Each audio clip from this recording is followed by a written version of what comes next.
Right, okay, so we're back, and I know it's working, so I'm going to be a little bit more enthusiastic. So I've made myself a little loop, just a kind of thing, nothing too creative, and we're going to look at how to make an interesting build-up. So first up, let's drag back this original part. So we kind of got this in the breakdown. Let's bypass the side chain because we don't want that.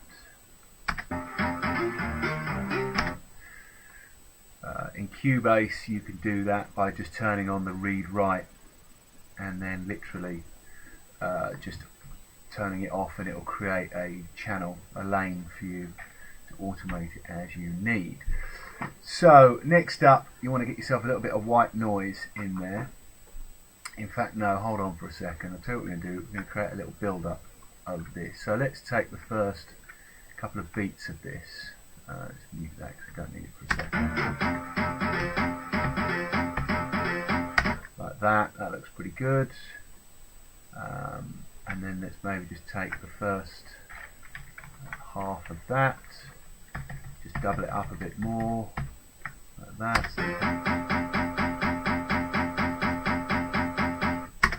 Like that. All of it boring. As I say, next up, bit of white noise. You can make white noise, or if you buy any sample pack from Vengeance, there'll be some white noise. White noise is basically that air sound that you hear, which is this.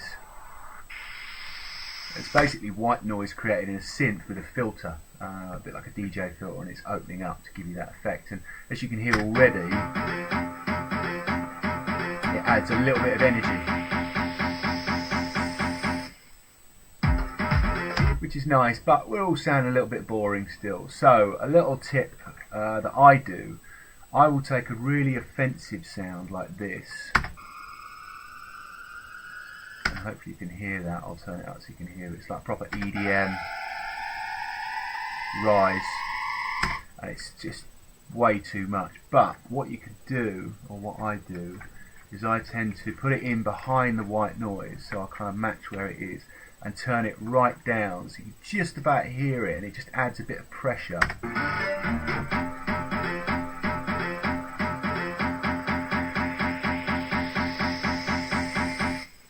Just adds a little bit of energy there. Next up, let's get ourselves a little snare drum in there, because everybody loves a snare.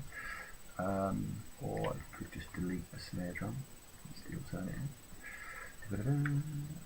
And let's start with one beat. Snares like that.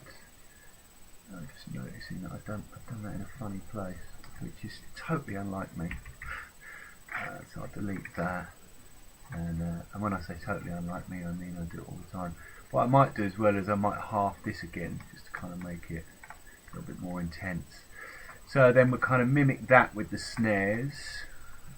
Again, we'll do that, and then halve them again. So you're basically getting that kind of snare roll thing, just like that. Nice thing you can do with it is you can automate the volume, just like that. So it kind of starts off a bit quieter, but as you can hear, it's still a bit dull. It's alright, but when it hits here, not really doing very much. So first thing you can do is to stick a nice crash on that downbeat there, so you can literally, you can hear that accents it quite nicely, but still not very interesting. So what are some of the things that I would do at this point? So first up, you could take your snare and you could add a reverb. Any reverb will do.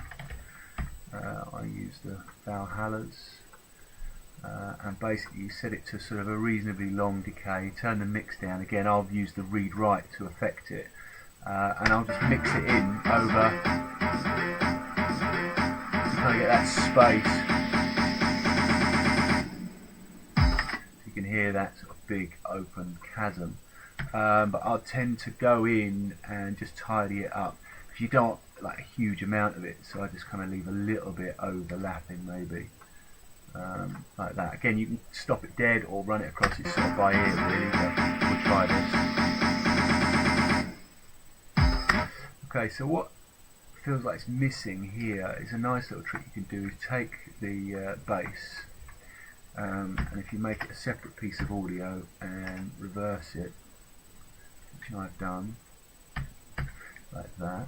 I've got some shortcuts to do that, and then I'll turn it into a longer piece of audio, like that. Again, you'll have to work out in your specific DAW, and then you can just add reverb to it.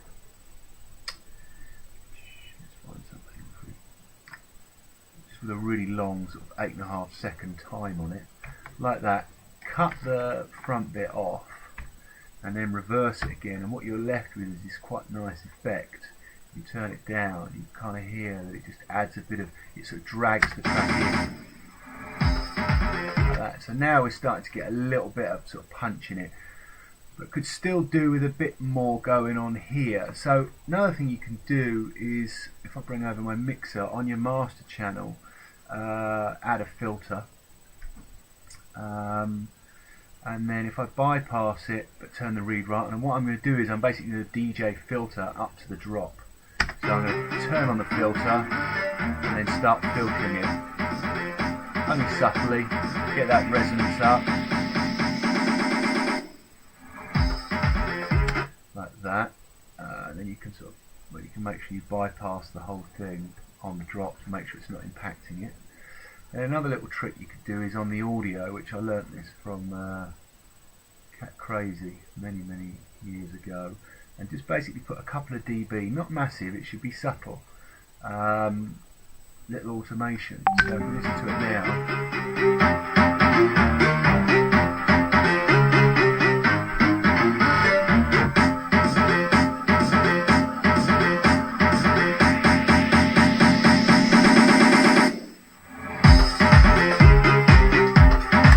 As you can see, I haven't really changed anything in the actual track, and sometimes that's a mistake that people make, is they kind of get that breakdown and that drop and they think, oh, it's not enough and I need to add, and sometimes it's about working with what's there and just trying to get more out of it.